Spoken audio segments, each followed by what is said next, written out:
हमारी मुट्ठी के आकार का मांसपेशियों से बना एक अंग है। ये एक पंप की तरह काम करता है। इस पंप से रक्त सारे शरीर में पहुंचता है और लौटकर वापस आता है। जाते समय ये ऑक्सीजन और अन्य पोषक तत्व लेकर जाता है और शरीर से वापस आते समय कार्बन डाइऑक्साइड लेकर वापस आता है। ये आने जाने का चक्कर चलाने के लिए ही ये पंप धक धक करता रहता है। हृदय के 4 हिस्से होते हैं, 2 दाएं और 2 बाएं, या 2 ऊपर और 2 नीचे। ऊपर वालों को कहते हैं एट्रियम और नीचे वालों को वेंट्रिकल। तो ये हुआ बायां एट्रियम और ये दायां एट्रियम। तो नीचे वालों के नाम क्या होंगे? बिल्कुल सही, बायां वेंट्रिकल और दायां वेंट्रिकल। हृदय में रक्त लाने और बाहर ले जाने के लिए मानो पाइप या ट्यूब यानी नलिकाएं होती हैं, जिन्हें रक्त वहनियां कहते हैं। यहां से शुरू होकर पूरे शरीर में रक्त की छोटी छोटी नलिकाओं का एक जाल सा बिछा रहता है। क्या तुम अंदाजा लगा सकते हो कि अगर इन सारी नलिकाओं को जोड़ दो तो कुल लंबाई कितनी होगी? 1 लाख किलोमीटर के करीब, यानी मुंबई से दिल्ली और वापस के 50 चक्करों के बराबर। यहाँ जो नीले ट्यूब दिखाए गए हैं वो बताते हैं कि इनमें अशुद्ध रक्त है। अशुद्ध का मतलब इसमें ऑक्सीजन कम है। और शरीर के ऊपरी हिस्से यानी सर और भुजाओं से रक्त यहाँ ऊपरी ट्यूब पर आता है और पेट, पांव इत्यादि निचले अंगों से इस निचली ट्यूब में आता है। दोनों मिलकर इस दाएं एट्रियम में कम ऑक्सीजन वाला रक्त छोड़ते हैं।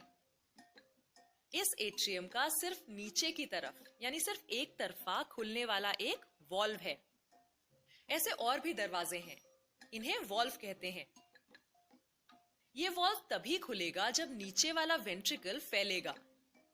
तब अशुद्ध रक्त यानी कम ऑक्सीजन वाला रक्त वेंट्रिकल में आ चुका होगा और उसके पीछे वाला वॉल्व बंद हो चुका होगा, यानी वो उल्टा नहीं खुलेगा।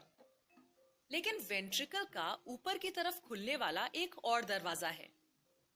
जब ये वेंट्रिकल सिकुड़ेंगे तब जैसे एक पाउच को दबाने से अंदर का द्रव या पेस्ट बाहर निकलता है, वैसे ही यहाँ रक्त इन बाईं और दाईं ओर से नीली ट्यूब से बाहर चला जाएगा। लेकिन ये बाहर जाके आखिर जाएगा कहाँ? बाकी शरीर में नहीं, बल्कि फेफड़ों में। एक नीली नलिका दाएं फेफड़े में रक्त ले जाएगी और दूसरी बाएं फेफड़े में। फेफड़ों में छोटी छोटी नलिकाएं होती हैं, जहां इस अशुद्ध रक्त की मुलाकात ऑक्सीजन से भरपूर हवा से होगी। ये वो हवा है जो हम जब सांस लेते हैं तब अंदर आती है। अब ये रक्त लाल हो जाएगा क्योंकि अब इसमें ऑक्सीजन आ चुका है।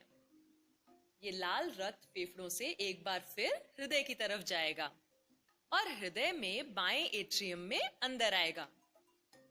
यहाँ पर भी एक तरफा खुलने वाला एक वॉल्व है। जब वेंट्रिकल फैलेगा तब यह शुद्ध लाल रक्त वेंट्रिकल में खिंचा चला आएगा और जब वेंट्रिकल सिकुड़ेगा तब यह ऊपर खुलने वाले वॉल्व से बाहर सिर, भुजाओं के लिए पेट और पैरों की तरफ जाएगा।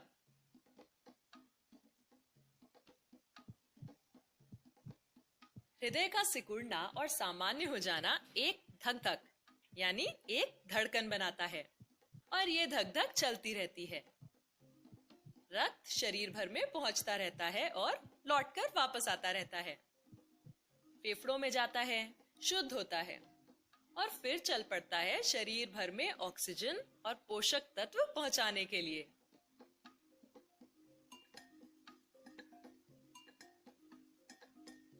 शरीर से वापस आता है कार्बन डाइऑक्साइड लेकर, जिसे छोड़ देता है फेफड़ों में। तो ये थी कहानी हमारे रक्त परिसंचरण तंत्र की।